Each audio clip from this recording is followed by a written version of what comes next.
Assalamualaikum warahmatullahi wabarakatuh. Perkenalkan, saya Miftahul Jannah dengan NIM 2105110948 dari Program Studi Pendidikan Guru Sekolah Dasar Fakultas Keguruan dan Ilmu Pendidikan Universitas Riau. Pada video ini, saya akan memaparkan materi tentang besaran dan satuan dari mata kuliah Konsep Dasar IPA Fisika dengan dosen pengampu Dr. Neni Hermita SPD MPD. Yang pertama adalah besaran. Besaran adalah suatu yang dapat diukur dan dinyatakan dengan angka dan nilai yang memiliki satuan. Dari pengertian ini dapat kita artikan bahwasannya sesuatu itu dapat dikatakan sebagai besaran harus mempunyai 3 syarat, yaitu yang pertama dapat diukur atau dihitung. Yang kedua dapat dinyatakan dengan angka atau mempunyai nilai. Dan yang ketiga mempunyai satuan. Nah, apabila salah satu dari ketiga syarat ini tidak dapat dipenuhi, maka sesuatu tersebut tidak dapat dikatakan sebagai besaran. Besaran berdasarkan cara memperolehnya dapat dikelompokkan menjadi 2 macam, yaitu besaran fisika dan besaran non-fisika. Besaran fisika adalah besaran yang diperoleh dari pengukuran. Karena diperoleh dari pengukuran, maka harus ada alat ukurnya. Sebagai contohnya adalah massa. Massa merupakan besaran fisika karena dapat diukur dengan menggunakan neraca. Yang kedua besaran non-fisika, yaitu besaran yang diperoleh dari perhitungan. Dalam hal ini tidak diperlukan alat ukur, tetapi yang diperlukan adalah alat hitung. Contohnya yaitu kalkulator. Contoh dari besaran non-fisika adalah jumlah. Di dalam fisika, besaran dibagi menjadi 2, yaitu besaran pokok dan besaran turunan. Yang pertama, besaran pokok. Besaran pokok adalah besaran yang satuannya telah ditetapkan terlebih dahulu dan tidak diturunkan dari besaran lain. Besaran pokok paling umum ada 7 macam. Yang pertama yaitu panjang dengan satuan meter. 2. Massa dengan satuan kilogram. 3. Waktu dengan satuan sekon. 4. Suhu dengan satuan Kelvin.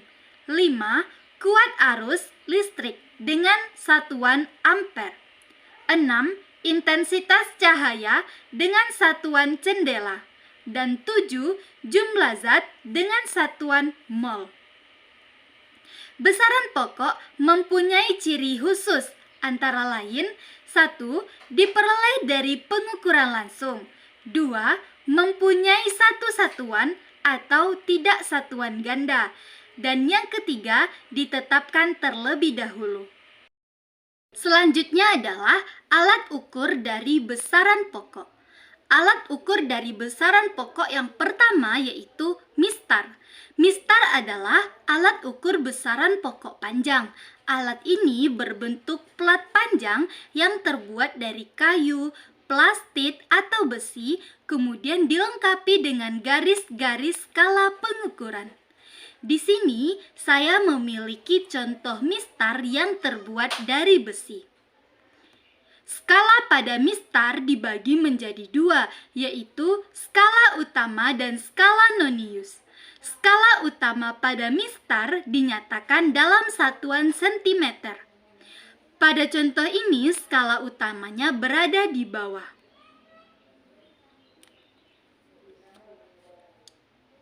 Yang kedua, yaitu skala nonius dalam satuan milimeter. Pada contoh ini, skala noniusnya berada di atas. Tetapi kebanyakan mistar yang beredar saat ini dilengkapi dengan skala tambahan, yaitu dalam satuan inci. Pada contoh ini, satuan incinya ada di bagian belakang. Skala terkecil terkecil mistar adalah 1 ml.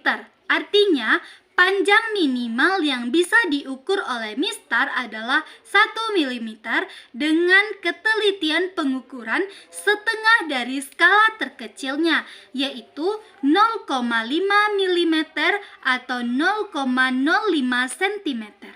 Selanjutnya yaitu cara kerja mistar.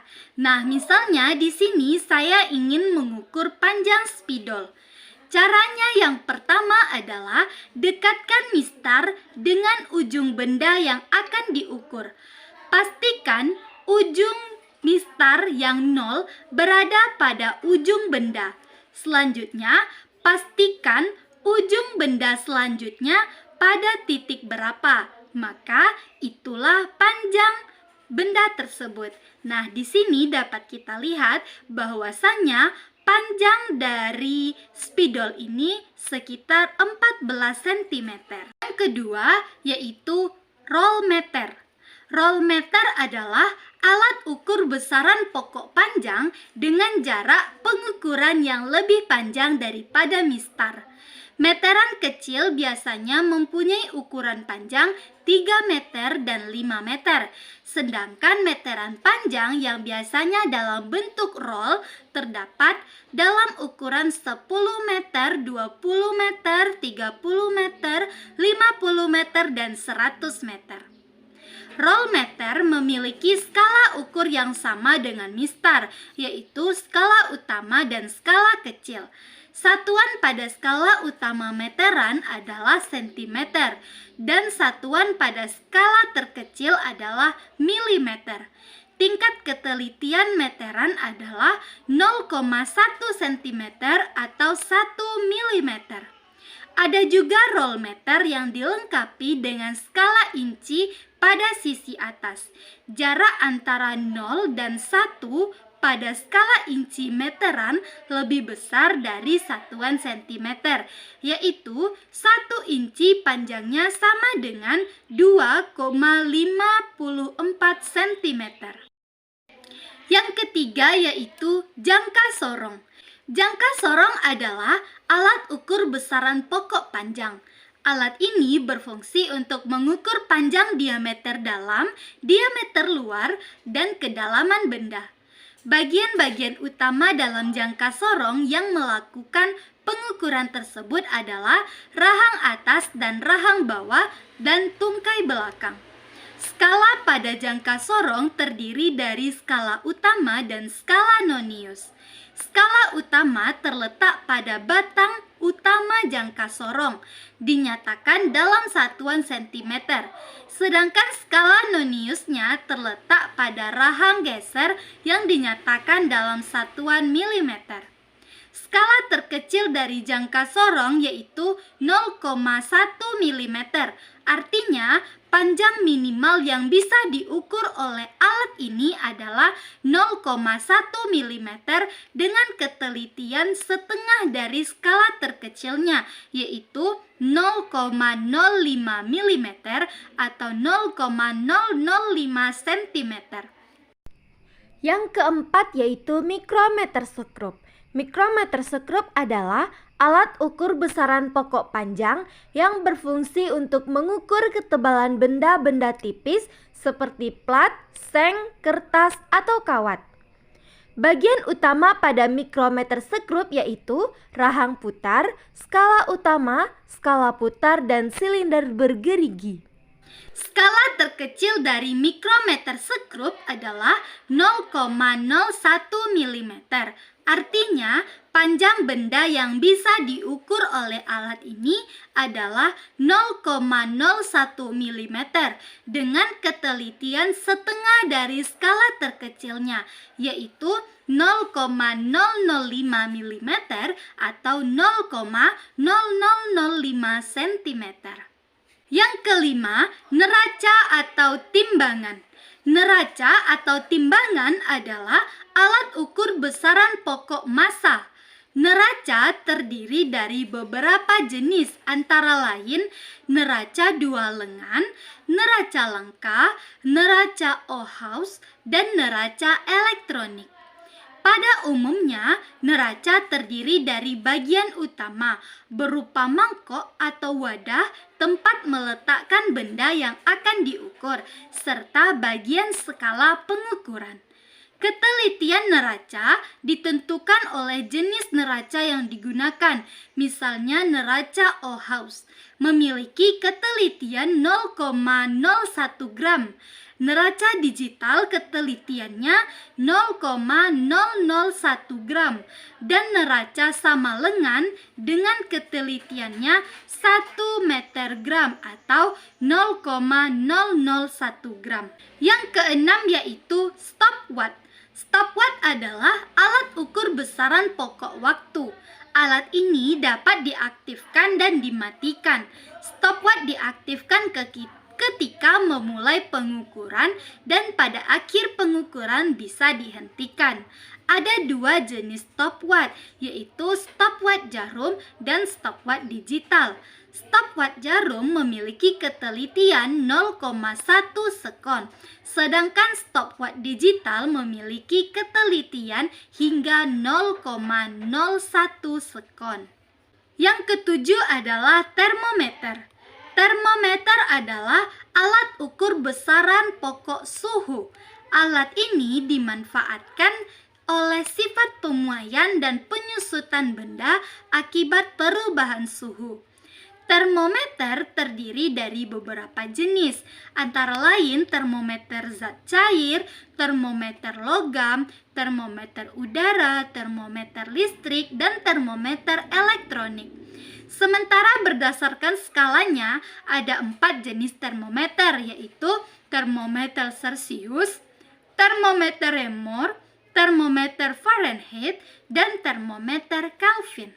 Yang kedelapan adalah amperemeter. Amperemeter adalah alat ukur besaran pokok kuat arus listrik yang melewati rangkaian listrik. Pemakaian alat ukur ini disisipkan ke dalam rangkaian sehingga terhubung seri dengan komponen-komponen yang akan dihitung kuat arusnya. Bagian-bagian amperemeter terdiri dari skala, setup pengatur, dan kutub positif negatif. 9 yaitu luxmeter. Luxmeter adalah alat ukur besaran pokok intensitas cahaya. Satuan ukuran luxmeter adalah lux. Luxmeter juga disebut sebagai digital light meter. Luxmeter dilengkapi sensor cahaya yang sangat peka terhadap perubahan jumlah cahaya yang diterima. Yang ke-10 yaitu alat ukur jumlah zat. Seperti yang dikemukakan di awal, jumlah zat adalah besaran pokok yang tidak memiliki alat ukur. Besaran ini tidak diukur secara langsung, tetapi dengan cara mengukur terlebih dahulu massa zat. Yang kedua adalah besaran turunan. Besaran turunan adalah besaran yang satuannya diturunkan dari besaran pokok. Jika suatu besaran turunan merupakan perkalian besaran pokok, satuan dari besaran turunan ini juga merupakan perkalian dari satuan besaran pokok. Begitu juga berlaku dalam satuan besaran turunan yang merupakan pembagian dari besaran pokok. Besaran turunan mempunyai ciri khusus. Yang pertama, diperoleh dari pengukuran langsung dan tidak langsung. Dan yang kedua, mempunyai satuan lebih dari satu. Dan yang ketiga, diturunkan dari besaran pokok. Selanjutnya adalah satuan. Satuan adalah sebagai pembanding dalam suatu pengukuran besaran. Tiap besaran mempunyai satuan masing-masing. Tidak mungkin di dalam dua besaran yang berbeda mempunyai satuan yang sama. Apabila ada dua besaran yang berbeda, kemudian mempunyai satuan yang sama, maka besaran itu pada hakikatnya adalah sama. Sebagai contoh adalah gaya, mempunyai satuan Newton, dan berat mempunyai satuan Newton. Besaran ini kelihatannya berbeda, tetapi sesungguhnya besaran ini sama, yaitu besaran turunan gaya. Satuan yang diturunkan adalah satuan dasar dari SI atau satuan internasional. Satuan, ada satuan baku dan ada satuan tak baku. Satuan baku adalah satuan yang telah diakui dan disepakati pemakaiannya secara internasional atau disebut dengan satuan internasional atau yang sering kita dengar dengan SI. Contohnya yaitu meter, kilogram, dan detik. Sistem satuan internasional ini dibagi menjadi dua, yaitu sistem MKS atau meter kilogram sekon dan sistem CGS atau sentimeter gram sekon. Yang kedua, satuan tidak baku. Satuan tidak baku adalah satuan yang tidak diakui secara internasional dan hanya digunakan pada suatu wilayah tertentu. Contohnya yaitu depa, hasta, kaki, lengan, dan langkah. Selanjutnya, angka penting. Di dalam kegiatan mengukur dan menggunakan alat ukur seperti jangka sorong, misalnya, dan tentu kita memperoleh hasil pengukuran berupa angka-angka. Sebagai contoh, saat kita mengukur diameter tabung, kita memperoleh angka 3,24 cm. Maka, angka 3 dan 2 merupakan angka pasti dan angka 4 merupakan angka taksiran sesuai dengan ketelitian alat ukur. Angka pasti atau eksak merupakan angka hasil pengukuran yang tidak diragukan nilainya. Angka taksiran merupakan angka hasil pengukuran yang masih diragukan nilainya. Semua angka pengukuran merupakan angka penting. Jadi, angka penting terdiri dari angka pasti yang terbaca pada skala alat ukur dan angka taksiran atau perkiraan yang sesuai dengan tingkat ketelitian alat ukur yang digunakan. Oleh karena itu, jumlah angka penting hasil pengukuran yang dilakukan dengan menggunakan mistar, jangka sorong, dan mikrometer sekrup tentunya akan berbeda sesuai dengan tingkat ketelitian masing-masing alat ukur tersebut. Aturan menggunakan angka penting yang pertama adalah semua angka bukan 0 adalah angka penting. Contohnya, hasil pengukuran panjang pensil yaitu 21,4 cm. Maka, jumlah angka pentingnya memiliki 3 angka penting. 2. Jumlah angka 0 yang terletak di antara bukan angka 0 adalah angka penting. Contohnya, hasil menimbang sebuah mangga yaitu 507,09 gram. Jumlah angka pentingnya itu ada 5 angka penting. Itulah pemaparan materi mengenai besaran dan satuan yang dapat saya sampaikan. Terima kasih. Wabillahi taufiq wal hidayah. Wassalamualaikum warahmatullahi wabarakatuh.